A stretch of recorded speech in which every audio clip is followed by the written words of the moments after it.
Aki ogbẹ̀yin bàbá, ogbẹ̀yin màmá tá wà níkàlẹ̀ lọ́kùnrin àti lóbìnrin. Assalamu alaikum wa rahmatullahi wa barakatuhu. Gẹ́gẹ́ bí mo ti sọ fún wa pé ìṣẹ́jú díẹ̀ tí ò ní pẹ́ òun náà lálò tàbí ṣe fìdáwò fún àwọn ọmọ wa. A ṣe suratul Yasin, a ṣe àwọn àsìkárò ìṣirẹ̀bẹ̀ àbí ọlọ́run. Gbogbo ìta bá wílé ni ta ka nínú Al-Qur'an àti àwọn àsìkárò tí a bá ṣe, a fi bí ọlọ́run fún màmá wa tí màmá wa lára pé lọ́wọ́ pé mo rí bánà yẹ dáadáa. Màmá wa rọ́bì àtù alára pé alájà ọlọ́dàpọ̀ ṣàbà kẹwọn, ọlọ́dàpọ̀ ṣàbà gẹ̀wọ́n. Gbogbo wọn bá tí wọ́n lò nínú ayé, gbogbo tí wọ́n ṣe ní dáadáa, ọlọ́run ti gbà á, ọlọ́dàpọ̀ ṣàbà fi sọ wọ́n lẹ́sùn lórí. Ibi ìyẹn wá ní dáa kó dáa débi pé kò ní kùdìẹ̀kùdìẹ̀. Gbogbo bí táwọn màmá náà kù sí, ọlọ́run ṣàbà ṣàforíjì fún wọn, ọlọ́run bá kẹ́ wọn, ọlọ́run bá gẹ̀ wọn, la ilaha illallah, ọlọ́run àjọkù sùsù ọlọ́run. فقلت استغفروا ربكم إنه كان غفارا يرسل السماء عليكم مدرارا ويمددكم بأموال ويجعل لكم جنات ويجعل لكم أنهارا.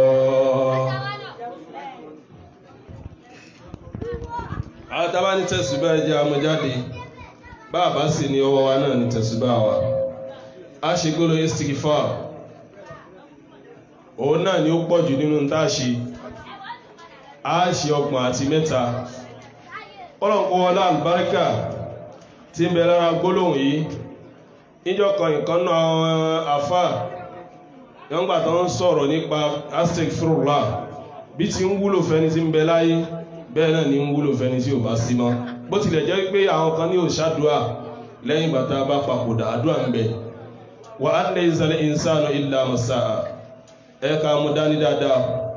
Ẹni tí ó bá jókòó àdúà fún lẹ́yìn tí ò sí láyé mọ́, ó ṣiṣẹ́ ká jókòó àdúà fún ni. Ẹni tó bá sì kú tá a ṣàdúà fún, ẹ lọ wo ohun tó lónú gbèsè ayé náà, kì í ṣe ní àdúà àjọ tí ń bẹ láyé náà. Tó bá pẹ́ ní àdúà ni a jókòó àdúà fún. Bí ọba wa tàbá àbá tí wá jókòó àdúrà fún ẹ lọ́wọ́ bó ṣe lò sẹ̀mí ẹ̀ náà kò lè sádùá mẹ́. Irú eléyìí tí wọ́n ń ṣẹlẹ̀ yìí, èmi ó kẹ́kọ̀ọ́ ń bí wọ́n ó kẹ́kọ̀ọ́ látara àyà tó lọ yìí. Tó pé báwo lèmi náà ṣe fẹ́ kẹ́yìn tèmi ní orí. Ṣé kán ṣàdúrà fún mi àbúkọ́ kọ́kọ́ bòyàn mọ́lẹ̀ kan sì gbàgbé rẹ̀ kó ti lọ náà lò ti lọ náà lò. وقل استغفروا ربكم إنه كان غفارا يرسل السماء عليكم مدرارا ويمددكم بأموال وبنين ويجعل لكم جنات ويجعل لكم أنهارا. أستغفر الله أستغفر الله أستغفر الله أستغفر الله أستغفر الله أستغفر الله أستغفر الله أستغفر الله أستغفر الله أستغفر الله أستغفر الله أستغفر الله أستغفر الله أستغفر الله أستغفر الله أستغفر الله أستغفر الله أستغفر الله أستغفر الله.